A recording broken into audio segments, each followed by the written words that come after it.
เจ้าโดยเอาเปิดประตูให้น้องเนี่ยเปิดประตูให้น้องเนี่ยลงมาเอาลงแบบไหนโดยปอตกนึกว่าเพื่อนผู้สาวที่แบบว่าอันเพิ่นไว้ให้อันว่าจีบบ่าวเพื่อนสาวโสดอย่างสินะบ่แม่นเนาะเนี่ยเนาะน้องเพิ่นเอ้ามีข่าวบ่นี่เอาคนโบราณมีวะนะคนอย่างพี่เป็นโบราณโครงการบ่คำรักมันเป็นไงดีกว่าคลัมโดยคลัมเนาะโดยสวัสดีด้วยนักเด้อโดยบอกเพื่อนผู้ไหนแต่ว่า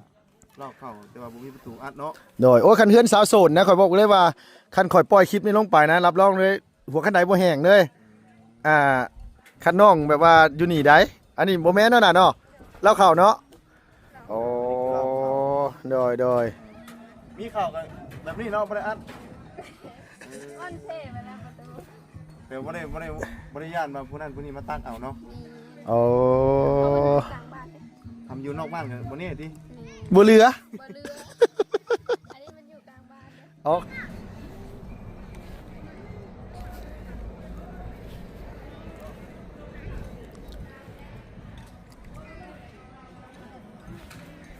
เอาบุญจะคุยกับใครน่ะเดือนละบ่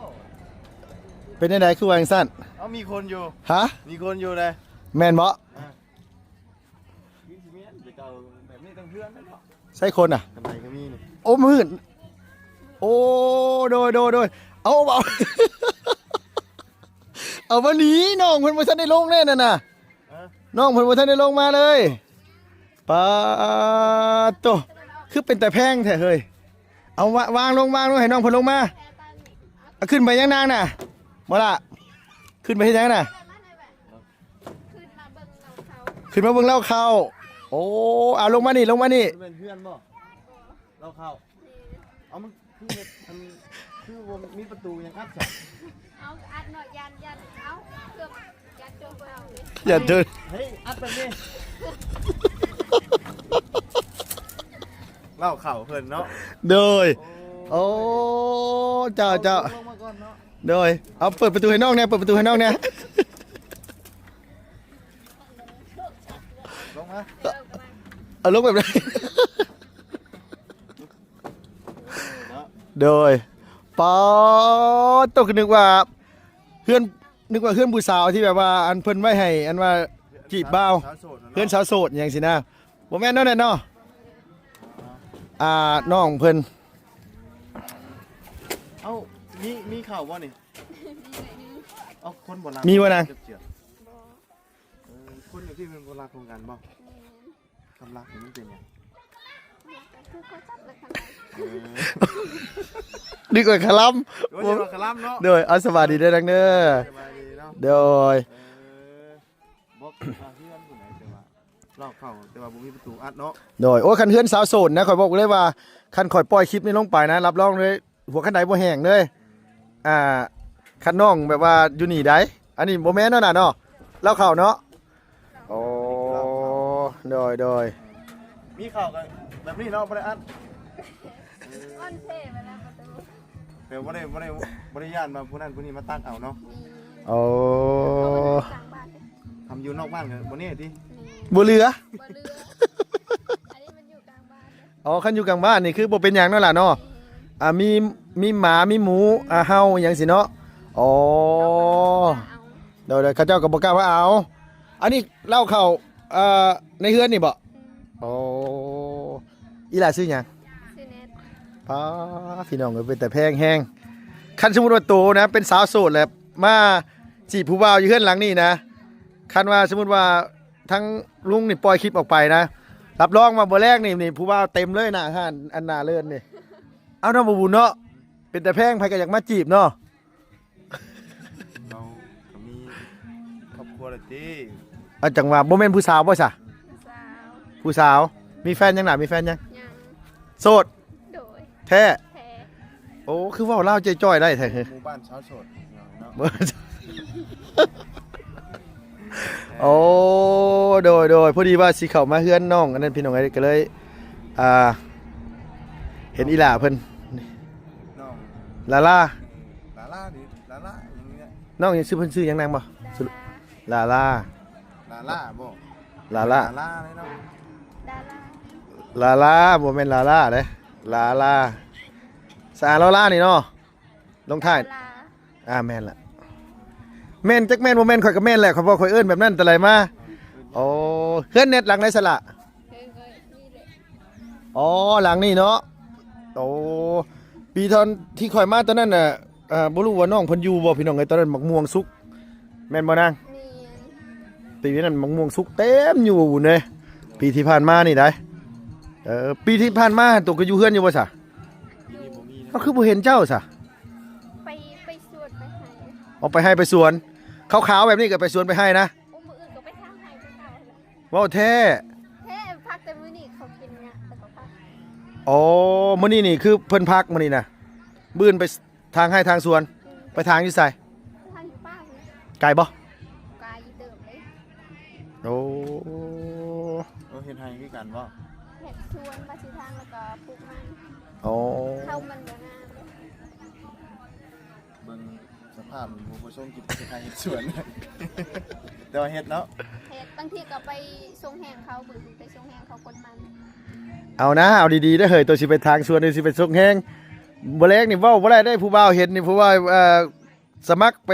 ทางสวนนั้นมันสิยากนะหั่นน่ะ เอาหายังพูดเด้แบบว่าเขายันเขาเอาอันนั้นยันเขาสิคนมันเขาก็ไปขึ้นแหงเขา อ๋อคือเวียกทั้งนี้นี่คือเวลาเฮา แห้ง เฮากลมันอยู่เฮือนเฮานี่เฮาเอาหมู่มากลซอยนั่นล่ะเนาะฮอดเวลาหมู่กลแหละก็เฮาก็ต้องไปส่งแฮงเพิ่น แม่ไปทรงแหง อ๋อโดยเดี๋ยวขออนุญาตถามงามๆสิบ่มีผู้ใดมาจีบบ่ บ่มีส่ง เว้าแท้ แท้ ผู้บ่าวท่องบ่าวไทยบ่ได้ บ่เคยมี บ่เคยมียันว่าผู้งามเพื่อนไก่ทางยันผู้บ่าวแวะมาบ่มีอีหลีแน่นอายุจักปีแล้วล่ะ 18 18 ปี เคยไปทำงานอยู่เวียงอยู่หยังบ่ลูก บ่ บ่เคยอยู่บ้านนี่โดยมาปีแต่ก่อนน่ะเห็นแต่ทำแม่แล้วกับน้องเพิ่นผู้น้อยๆนั่นน้องสาวหลาเจ้าบ่ผู้นั้นน่ะ แม่น้องสาวลา โดยผู้นั้นแหละไปแปลภาษาให้พี่น้องเอ้ยน้องลาลาแล้วเว้าภาษาลาวบ่ค่อยได้คันวานให้ไปแปลภาษาให้นี่ได้บ่นี่ ได้อยู่ ได้อยู่เนาะ เดี๋ยว เป็น โอ้ฮะ จันทรา จันนะ โดยโอ้โดยอันนี้นี่คือเหล้าข้าวนั่นล่ะเนาะ โดยตะกี้ก็มีผู้สาวมานอนคือกันแต่ว่าเขาเอาผัวแล้ว มีผู้ชายมานอน แม่ตะกี้หันมีแต่ว่าแบบเขาเอาผัวไปแล้วก็เลยใส่ข้าวอีกหัน โอ้ตะกี้นี่ผู้สาวมานอนอยู่นี่ อืม แล้วบัดนี้แหละเขาเจ้าเอาผัวแล้วแหละเพิ่นก็เลยเอาเฮ็ดเหล้าข้าว นี่ โอ้โดย มีกี่คนมานอนอยู่นี่ ตะกี้ก็3-4คนแต่ สาม ว่า คน เบิดเอาผัว โดย ว่าง่ายก็เป็นหม่องกันว่าเล่นผู้ว่าวนะนี่เห็นบ่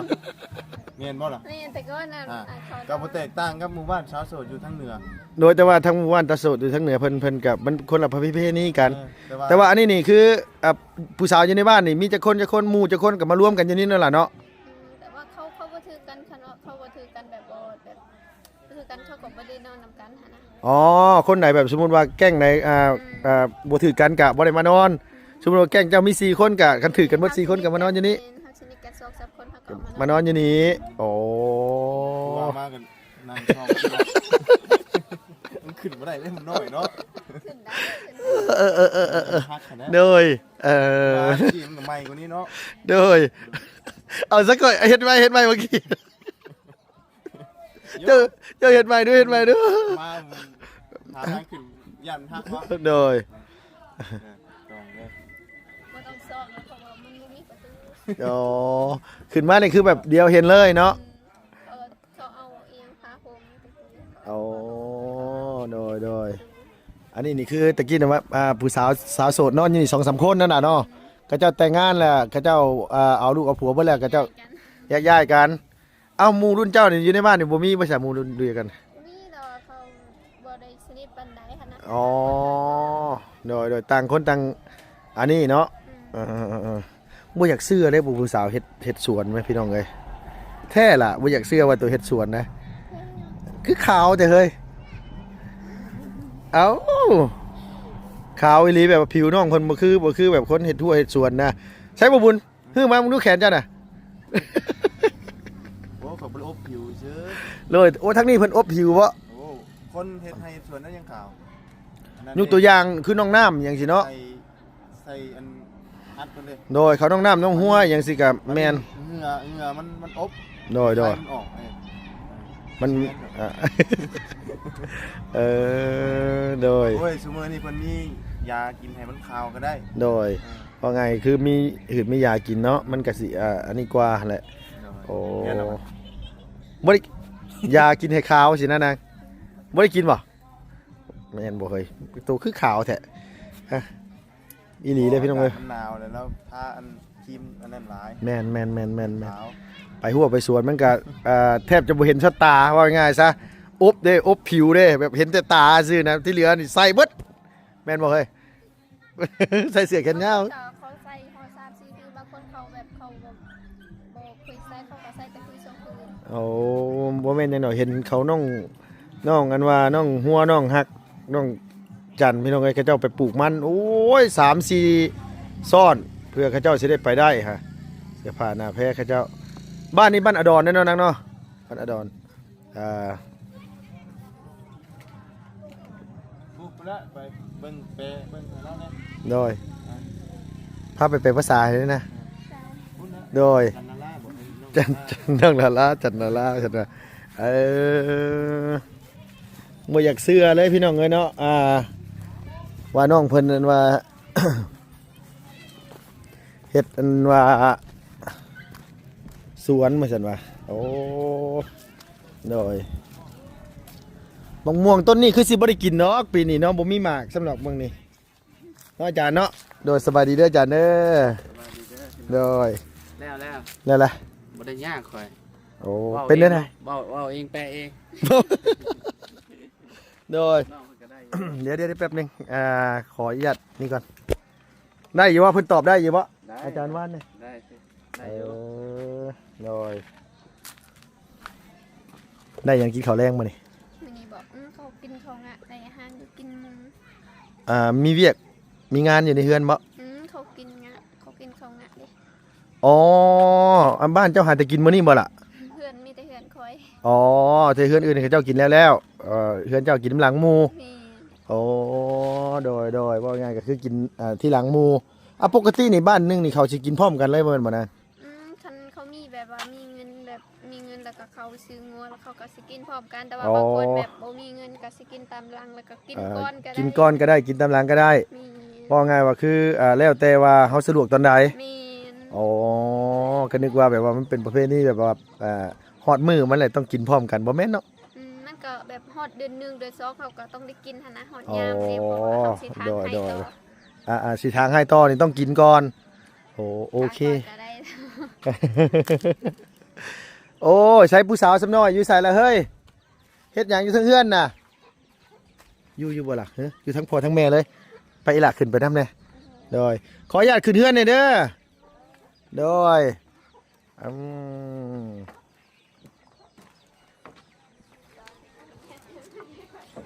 โอ้ยพี่น้องเอ้ยเนาะ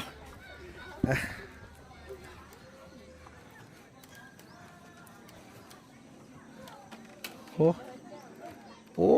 ยเป็นแต่ลมเทเด้อันนี้เด้โดยสบายดีเด้อโดยป้าเฮ็ดหยังกินแล้วแม่มื้อนี้ โดยจ้ะ ยาชิบไว้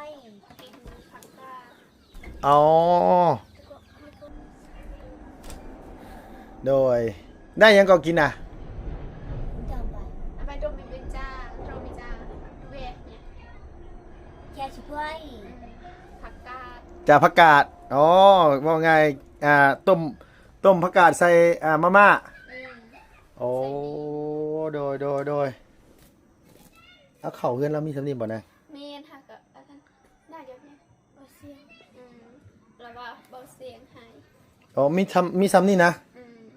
โอ้โดย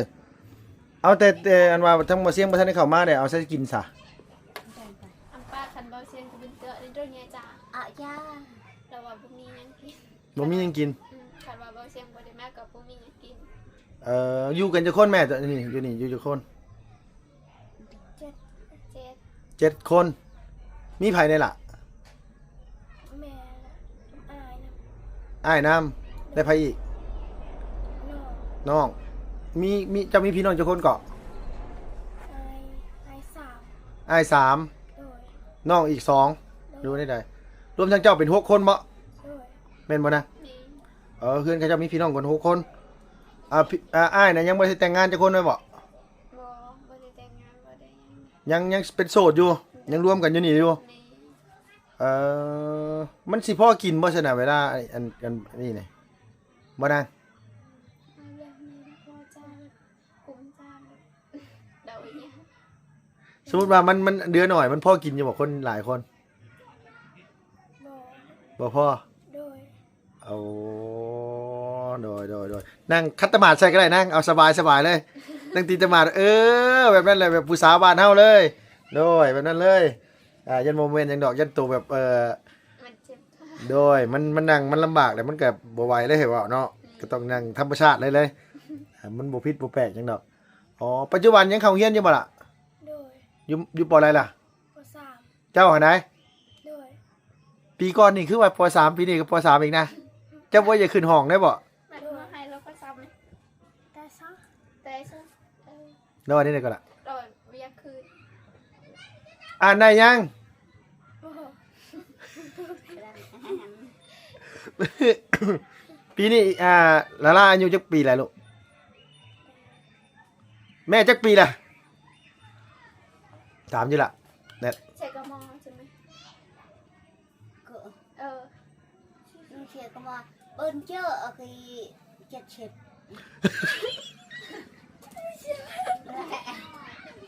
chật chật và chật mà cái mới lại là คุณเตะยังมองมาคุย เอียงก็เอียงก็เอาไหม เฮ้ยอายุไว้ลือแล้วมักกี้ลือ mà khi lỡ โอ้ยลือจำที่สุด จะเกาะmới lại nó phải và chật กี่ถามอะไร80กี่กวนจิ๊บเตะอายุไม่ถึงกวนจิ๊บ tôi muốn tôi đặt như thế แต่กวนจิ๊บกระมอ ตารางบ่ฮู้ มีเราอะบ่ฮู้ โอ้โหอย่าบอกได้70 80บ่แม่น70 80นั่นโนประมาณ30 40นี่แหละมั้งประมาณนี้แหละ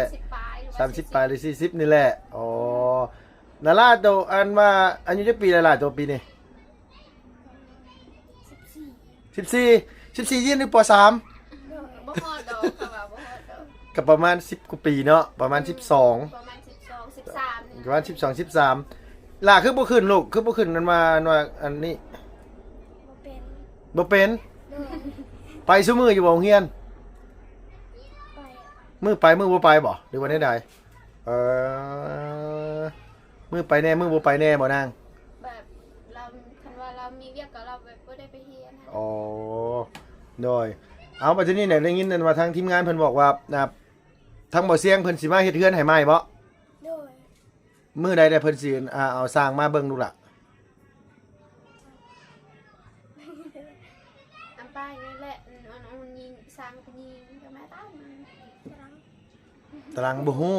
อ๋อแล้วปัจจุบันไม้ตอกขอกตาเด้เพิ่นฉันได้สั่งมาบ่ไม้เฮ็ดเฮือนนี่หยังอันนั้นล่ะ นานสร้างเจอมาค่ะรวนตาดงนี่บ่เสียงสร้างเจออยู่ว่ายังยังอ๋อโดยไฟฟ้าบ่ได้มีบ่ไฟฟ้ามีบ่เฮือนเจ้านี่ บ่มี บ่มียามมื้อคืนใช้ซะล่ะโซลาร์เซลล์นี่บ่ โดย มีอันนี้อันเดียว โดย สมมุติว่าจะเสียบโทรศัพท์เสียบนั่นเสียบนี่ได้ซะไปเสียบอยู่ไส เพื่อนหมู่ ไปเสียบเพื่อนหมู่ไปขอเสียบเพื่อนไอ้แนทบ่อ๋อแนทพี่น้องชื่อเจ้าบ่หรือว่าบ่แม่น มันนับเป็นพี่น้องเบิดแบบอยู่นำแบบ อ๋อว่าไงว่าเป็น ก็ขึ้นกับอีพอคอยนะแบบคันมีเวียกงานหยังกับอีพอคอยออกหน้าแบบ อ๋อคือว่าไงว่าเราเป็นคนรับรอง อืม ว่าไงว่ายกตัวอย่างแบบว่าเพิ่นมีปัญหาอย่างนู้นนี่นั่นก็ต้องเข้าไปหาพ่อเจ้าก่อนว่าไงคือแบบแล้วเราเป็นคนบ้านนี้บ้านนี้เลยบ่นะ มีเห็นบ้านนี้เลยอายเรากับบ้านนี้เบิดสอง อ๋อและผัวได้สาทั้งพ่อของน้องนารานี่บ้านนี้คือกันบ่แต่ มีแล้วก็เสียแล้ว อ๋อ เสียได้2 ปี เอ้ยเฮ็ดให้หรือเฮ็ดสวน มีตาไทยมันตาซุน คือแต่พวกเขาแต่ใครเขา แบบ เด้อเยอะ เฮ็ดสวนเนี่ยเฮ็ดให้เนี่ย อ๋อเฮ็ดทั้งสองอย่างเลย จะโลก อ๋อเข้าได้จักสอบปีนี้จะเข้านะ เฮ็ดเป้าไปเบิด มูบ้าบ้า สอบหนึง ปีหนึงได้สอบเดียว แม่นดินบ่งามนี้ดินแบบโอ้ยจ้ะ ลายอยู่บ่ล่ะอันดินเพิ่นบ่เอ้ยลายอยู่บ่ลินเจ้า ลายปะ แต่ไหม เช้าอี จะเอ้ยก็แต่ไหม เออ น้อย ได้อยู่แต่ว่ามันบ่หลายประมาณ2ต้นนี่แหละ2 อ๋อประมาณ2ไร่สิเนาะ อืม แต่ว่าประเทศไหนเราเฮ็ดเข้า2ไร่นะได้สอบหนึง บ่เลยเฮ็ดสวนอีกสวนไรหนึงแล้วก็ เฮ็ดเข้าอ๋อปีนี้ได้สอบเดียวบ่เอ้ย โดน โดย โอ้ยเนาะมันก็บ่ได้เอาขึ้นเล่าเลยที่นั่นน่ะมันก็เบิดตั้งแต่อยู่ให้ที่สวนพุ่นที่นี่น่ะ มีเอา เนาะ มาหั่นกับตัดแล้วก็ตำเลย ตามเลยแล้วก็ว่าง่ายว่าหมู่มันยังบ่ทันได้แล้วตัวเองเบิดเข้าเลยเนาะล่ะเนาะป้าลูกเวลายคนมาที่นี่เนี่ยคือปัจจุบันนี้นะเราเป็นเสาหลักมันมาละ มี ว่าไงแล้วผัวเราเสียแล้วเนาะมีแต่อันว่าเอื้อยนี้เป็นคนเป็นเสาหลักพาลูกพาเต้าเฮ็ดเนาะ โดย ปูหมองจูไฟหนึ่งข้าวหนึ่งน้ำกับหนึ่งอยู่นี่นั่นแหละเนาะช่วงหนาวๆบ่หนึ่งครับบ่หนาวบ่โทบ่ลูกหนาวแห้งบ่ หนาว หนาว ด้วย อยู่จังได๋ซะบัดนี้น่ะ หนักเนี่ยสังเกตอันเก็บไป บ่เจ้าอยู่จังได๋ซะบ่ได้ขังบ่ผานะบ่ได้ขังบ่เวลามันหนาวๆหั่นน่ะ เนี่ยก็ไปตื่นมาก็ทำไป hệ cái tay chủ bao เราว่าเอากระสอบแล้วก็บาง อ๋อเอากระสอบบังไว้ ๆ ผ้าห่มผ้าแพรมีสำนั้นบ่เอ้ย มาตีดอกใหญ่เนี่ย bên này cho สำนั่นแหละ ปาลูกเอ้ย7คนเลยสิพากันหุ่มกันตุ้มกันจังได๋ซั่นน่ะ หนักยิงกวนเนี่ยลูกถึงหนักไอ้หนักยิงกวน ăn cả cuom ăn cả á เราว่าภูมิก็มีภูมิก็นอนแบบ หมุนกันอยู่ผู้บ่มีก็ว่าไงนอนหนาวเอา โอ้ยหมายความว่าผู้ใดอาบน้ำก่อนผู้นั้นท่านนี่คือผู้นั้นในตุ้มมื้อนั้นน่ะแม่นบ่โอ้โดยโอ้ยพี่น้องเอ้ยขมังเด้เนาะได้ยังกินแรงมื้อนี่น่ะบ่ได้พักนี่บ่ ด้วย กินแต่พักนะ กับมี กินกับมี ด้วย โดย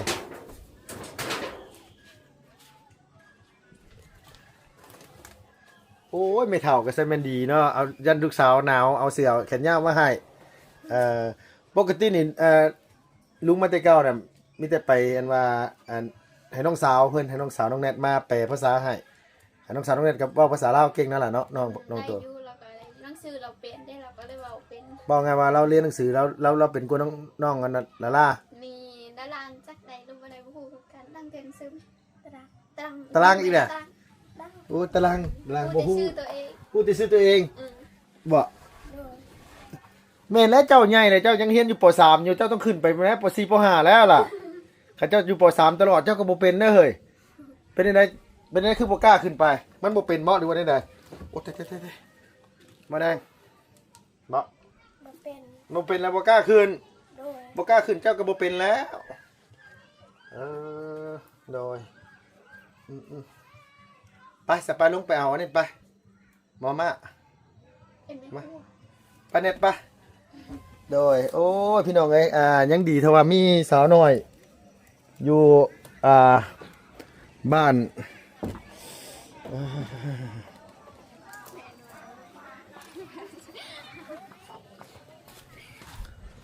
ใครดอกมีแต่ผู้โต จอยๆน้อยๆอยู่ก้าวขาลงมากับบ่ย่านนั้นว่า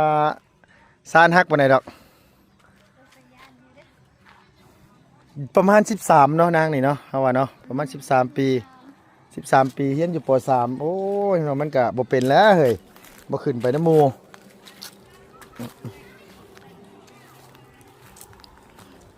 หมายความว่าบ่เสียงสิสั่งไม้สั่งตอกมาอยู่ได้นี่เนาะโดยโดย